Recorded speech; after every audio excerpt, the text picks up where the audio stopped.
ये रक्षा स्थापना दिवस के अवसर पर आप सभी को हार्दिक बधाई एवं शुभकामनाएं देता हूं। तो पहली बार इस राज्य स्तरीय समारोह के रूप में मनाया जा रहा है। इसका प्रमुख उद्देश्य होमगार्ड जवानों का मनोबल बढ़ाना और उनमें नई ऊर्जा का संचार करना है।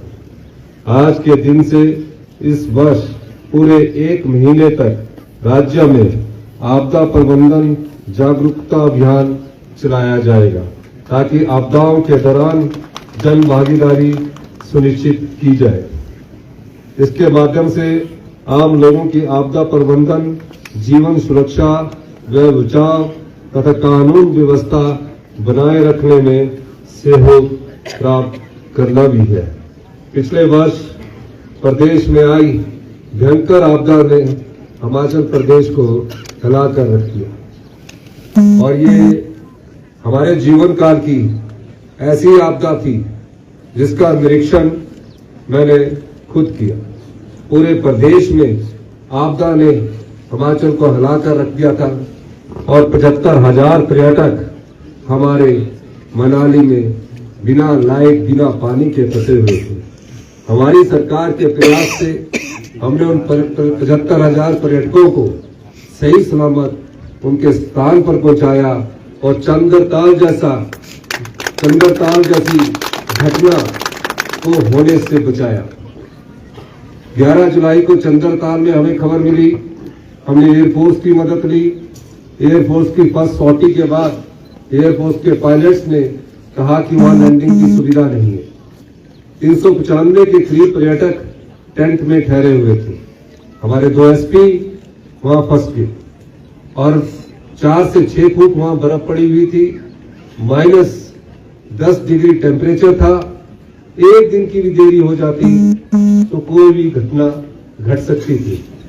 जब पायलटों ने मना किया, हमारी सरकार ने निर्णय किया कि हम अपने राजस्व मंत्री और साथ में संजय अवस्थी जी को मैं लोसर में हेलीकॉप्टर के माध्यम से उतारने के बाद उनको जेसीबी में बिठाकर भेजा।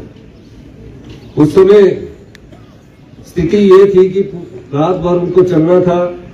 रात को 2 बजे वो मुझे वहां पहुंचे।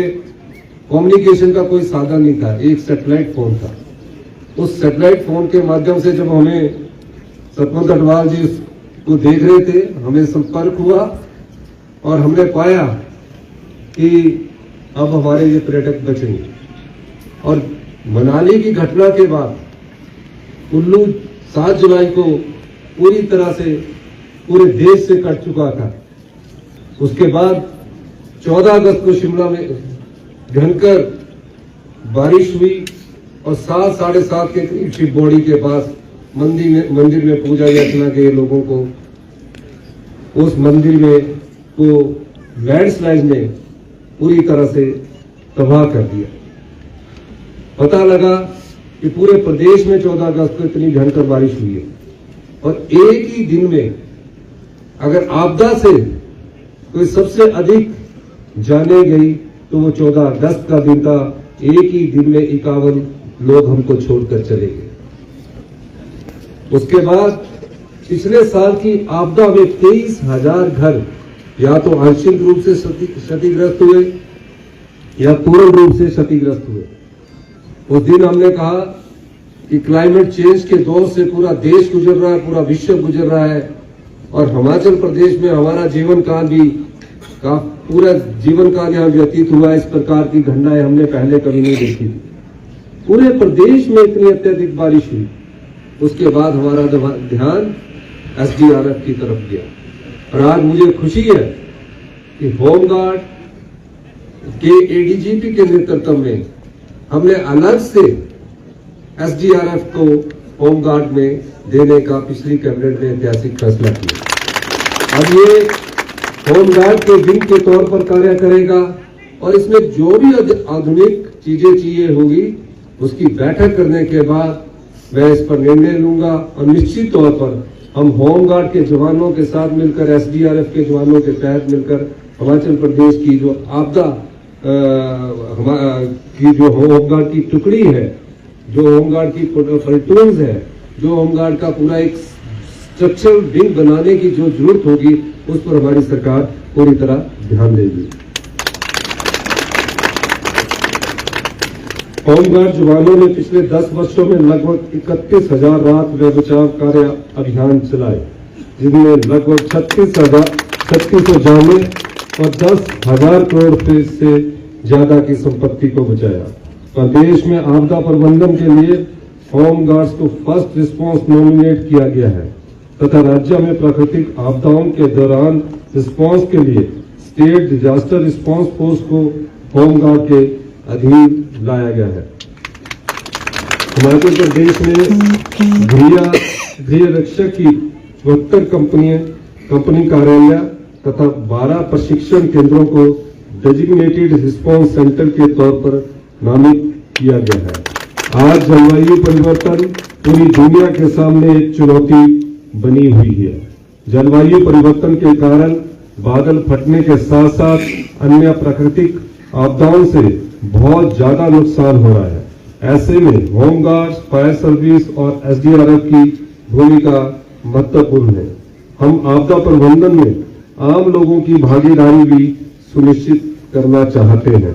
इसलिए प्रदेश की कुल जनसंख्या की 1% आबादी यानी कि लगभग 70,000 लोगों को अगले 5 वर्ष में नागरिक सुरक्षा स्वयं सेवक के रूप में प्रशिक्षित किया जाएगा।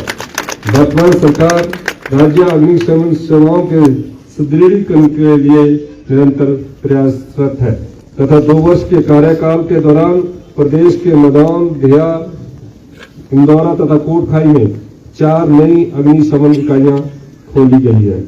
वर्तमान प्रदेश सरकार ने अग्निशमन विभाग में विभिन्न श्रेणियों के 240 पदों को सृजन किया है तथा 8 अग्निशमन वाहनों को खरीदने की अनुमति प्रदान की है। सरकार ने स्टेट डिजास्टर रिस्पांस फोर्स को सुदृढ़ बनाने और आधुनिक उपकरणों की खरीद के लिए 4.6 करोड़ रुपए उपलब्ध करवाए हैं ताकि आपदा संभावित क्षेत्रों में हवाई सर्वेक्षण, खोज तथा निगरानी के लिए ड्रोन आदि सुविधा मुहैया करवाई जा सके। हम आने वाले बजट में ड्रोन स्टेशंस की बनाने जा रहे हैं। पूरे डिस्ट्रिक्ट हेडक्वार्टर्स में ड्रोन स्टेशन बनाने जा रहे हैं।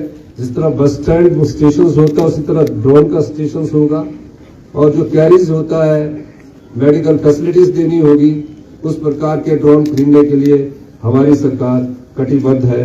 और इसमें हम जो एसडीआरएफ है, होमगार्ड्स है, इनको भी अभी तो 5 किलो के सुविधा ले जाने की ड्रोन के द्वारा है, लेकिन हम इससे ज्यादा ड्रोन वेट उठाने वाले आगे हैं।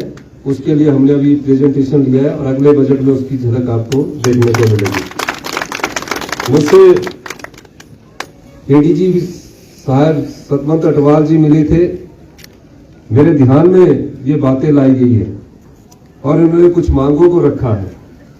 इन्होंने कहा है कि कम से कम 1,000 पदों को भरने की अनुमति मिलनी चाहिए और जो 1,000 पद इनसे चर्चा करने के बाद जितने भी कम से कम 700 पदों को भरने की अनुमति इस होमगार्ड में प्रदान करने चाहिए।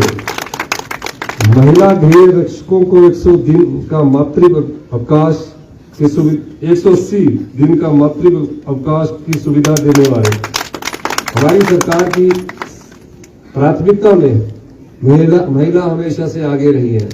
मैं 180 दिन के जो मातृ अवकाश के देने की घोषणा करता हूं। जब हमारे गृह रक्षक राज्य से बाहर जाते हैं, ये बड़ी विडंबना है, तब उनको 60 रुपए प्रतिदिन मिलते थे। इसको भी बढ़ाकर मैं बजट में अनाउंस करूंगा 500 रुपए प्रतिदिन देने की घोषणा करता हूं। कुछ और है जो मैं माननीय पालमपुर में एसडीआरएफ मुख्यालय तथा कांगड़ा इकाई परिसर के निर्माण के लिए धन का आवंटन करने हेतु control room, SDRF control room हेतु नए लैंडलाइन नंबरों की मंजूरी करने बारे ये सब चीजें हम कर देंगे और आधुनिक जो भी टेक्नोलॉजी है उससे हम अपने एसडीआरएफ को और होमगार्ड्स के जो भी तकनीक के लिए पैसे हमें आवंटित करने होंगे हमारी सरकार उस पर विशेष ध्यान देगी। इन्हीं शब्दों के साथ मैं अभी सबका आज 62वें राजीव दिवस पर सभी होमगार्ड के जवानों का, SDRF का और सभी सम्मानित अधिकारियों को बहुत बहुत शुभकामनाएं देता हूं। जय हिंद।